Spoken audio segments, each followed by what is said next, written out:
Hey everybody, Nathan here, and I want to take a moment to thank you for tuning in to our Southern Indiana Home and Finance show. And every week I'm going to put together a short video to cover some kind of topic, whether it's real estate related, mortgage related, home and finance type topics like that. So we're going to cover some things like that over the next several weeks. And if you wouldn't mind, as you're watching the video, if it's helpful for you, or if if it's something that benefits you, please click the like button and share it if you can, or even subscribe to the show. That would be great. But we're just trying to get some information out there just to kind of help people, where they may not have the information that necessarily need to when they're thinking about buying a house, or even just thinking about their personal finances and that type thing. So today I want to cover a topic that is fairly common in Southern Indiana, and that is the idea of renting, basically doing a rent-to-own type situation on a home, in comparison to buying a home on land contract. And we get several questions about that from time to time. And in fact, we just finished a loan this week here at Success Mortgage, to where we actually were able to refinance somebody out of a land contract that they had into a permanent loan. So it worked out really well, and we'll talk about that in just a minute. But there's some different things you want to keep in mind when you're thinking about doing a rent-to-own or a land contract type situation when you're looking at a place to live. So first of all, a lot of people will think that their credit is too bad to be able to actually buy a home with a regular mortgage. So they'll start to look at those two different types of ways to buy a house. So they'll start looking for rent-to-own situations, or the land contract homes, and those are pretty difficult to find if you think about it. You're usually not going to find those with a real estate agent. Most of the homes that real estate agents have listed are most likely going to need to be sold with a regular mortgage. So I know it's difficult to find those, but if you do find one that you're thinking about buying, just some things to think about is what we wanted to cover today. So some differences between the two. On a rent-to-own home, basically you're renting the house and from an individual, the person that owns the home in most cases. You're renting the house from them, and they're agreeing basically to give you part of your rent um, back, and actually apply that to your purchase price when you go to buy the house. So, for example, if you're thinking about renting to own a home that's $100,000, what they may do is say, okay, your payment's going to be $700 a month, and I'm going to apply $100 of that payment every month towards your actual purchase price. So after 12 months, you would have paid, your total of all your rents, and then they would be applying $100 a month, or $1,200 to your purchase price, which means after the first year you would owe basically what, $98,800 would be your purchase price after that time. And if, depending on how the contract is set up, that would accrue for the time that you lived in the home. So anyway, it's a nice way to kind of build a little bit of equity if you can find a seller that will do that. Now, one thing that you don't have is a little bit of protection on that. So usually on a rent to own, the seller's not going to actually put you on the deed to the property. It will still be in their name in most cases. So you're going to have that. So you're paying in your rent, and you're getting that amount kind of bought down, but you're not going to have actually any ownership on that property until you actually do go through the mortgage process and buy the home. So that's one thing to keep in mind. That's how that kind of works with the rent to own. It can be a good option for people, but also you want to make sure that you kind of check everything out. Make sure there's a good contract, a good rent-to-own contract that you're signing. So a lot of times the people or the owner of the home will actually provide that contract, and that's fine. But you probably want to have that looked at by an attorney before you sign it, just to make sure that you're covered as well as the seller, or as well as the person that owns the home. So that's something to keep in mind on the rent-to-own, properties there. Now, on a land contract, it works kind of that way, but it's a little different.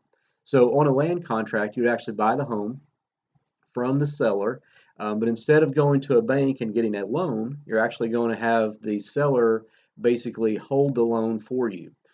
So let's use that $100,000 example again. So let's say you find a house on contract. You can buy it for $100,000 from the seller. And let's say the seller wants you to put $10,000 down on the home, which most people that are selling on land contract are going to want a down payment. And sometimes it could be 5%, 10%, or 20%. But you want to keep in mind, if you're actually financing with a seller, they've got a little more risk involved. They're holding the loan or the home longer than maybe they had anticipated originally. And one thing that they're going to do, in contrast to that rent to own, is they're actually going to put your name on the deed to the property in most cases. And if you're doing a land contract as a buyer, that is definitely what you would want to do. You want to make sure that your name is on the deed, at the courthouse. That will give you a lot of protections. But if for the seller in exchange to do that for you, they're going to most likely want a down payment. So don't be surprised if you're trying to find a home on contract and they ask for a down payment, a pretty substantial down payment, really, because they are taking some risk there by adding you to the deed of a property that they own. So anyway, so that's one thing that you want to keep in mind. So on a rent to own, you would not be on the deed. On a land contract, you most likely would be.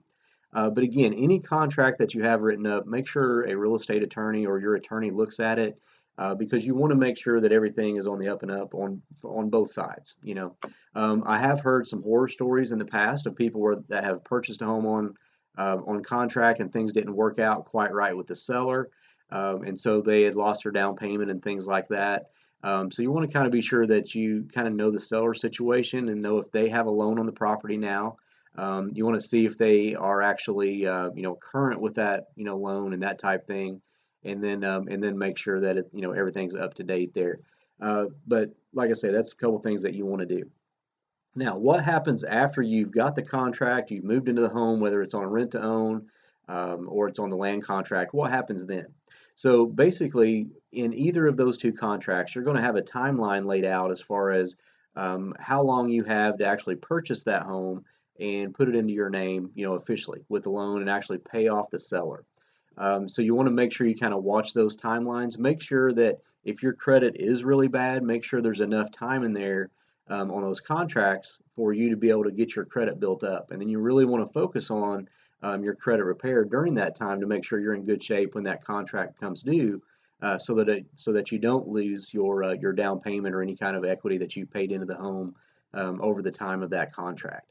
So anyway, so that's what you'll want to do. Now, what you can on those, you can actually go to a mortgage lender or a bank, and what can happen then is they can actually get you pre-qualified for that home to make sure that you do qualify once that contract is up, and then you kind of go through the actual mortgage process, which is what we do, as far as walking you through that process to getting you from the contract to making sure all of your numbers are correct with your equity, and then actually getting you to the closing table to where the seller is paid off, and then that home is in your name officially, and that's always the exciting part. And I wanted to kind of tell you about the loan that we closed this week.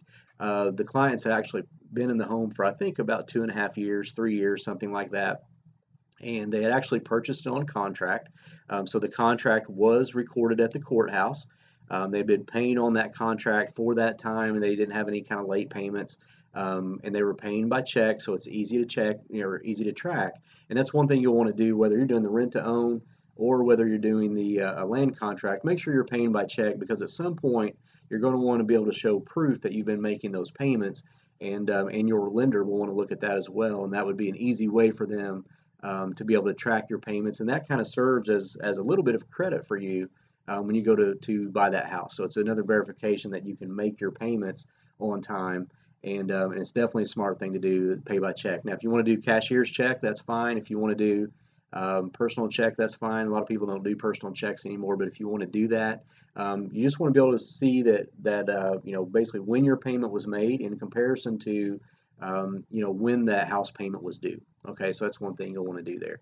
But anyway, so going back to the story we had this week on the loan that we had closed, they had lived in the home for that timeline, and they give us a call, and they wanted to actually, since they're on the deed, they can actually do a refinance on that. So they can refinance the property to where they're paying off the seller, but then they're getting a loan or a mortgage for that property.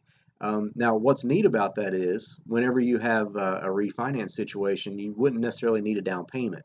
Any kind of equity that's in the home serves as your down payment that way. So if you've purchased on contract within the past few years, and let's say you've purchased the home and your balance is $90,000, and maybe when you bought it, it was worth 100, but over that time it's appreciated, or you've done work to the property and maybe now it's worth 125,000. Then you've got all of that equity to serve as basically a little more collateral for the lender, and they're going to give you a little more of a break on having lower credit scores because you've got a little bit more equity. Okay, so so a refinance of a land contract is a great thing to do, and the sooner you can do that, the better. Typically, you're going to need to wait a year before you can do that. But like I say, the sooner you can, the better. That way, you get the seller out of the way, you get them paid off, and then you're working with a normal loan, a normal mortgage situation, and it kind of takes a little bit of that risk out of the equation there for you. So anyway, so on the deal that we did this week, we were able to pay off the seller. He was very excited, very happy to receive his money. He was, had a great experience with the buyers, but he was ready to get his payoff. So that worked out well for him. And then the buyers were extremely happy. They actually are going to have 6 weeks or so before they're going to have their first payment due. So they made their payment this month, and then they're going to have next month without a payment. And then their first payment on their mortgage will start in basically about 6 weeks. So they've got a little break from that standpoint without having a payment. And then once that mortgage starts, they can set it up on automatic payments or automatic debits, just like a regular loan, and then things will work out very well for them. So anyway, so if you've got a land contract, or if you're thinking about buying a home on a land contract or rent to own, it can be a good thing for you. You definitely, again, I just want to stress that you want to make sure that you have an attorney look at the paperwork for you.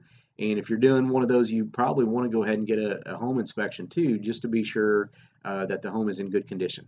So a home inspection may cost you $300 or $400, but it may save you, thousands of dollars in the long run. So I would definitely recommend having that done, and then and then going from there. So hopefully that's helpful for you. There's a lot of other factors that play into a rent-to-own property or a land contract, and we'd be happy to answer any of those questions that you may have. And just feel free to reach out to us. If you've got a land contract now that you'd like to pay off, we would be happy to help you with that. We do a number of different loan options that may work for you. So feel free to reach out to us and see if we can help. So our contact information for the office is below the video. Just check out the description there, and then you can reach out to us. Feel free to text us, call us, reach out to us on Facebook, whatever you want to do, and we can let you know exactly what your next step are to qualifying. So thanks again for watching. Have a great day, and we'll see you on the next episode. Thanks.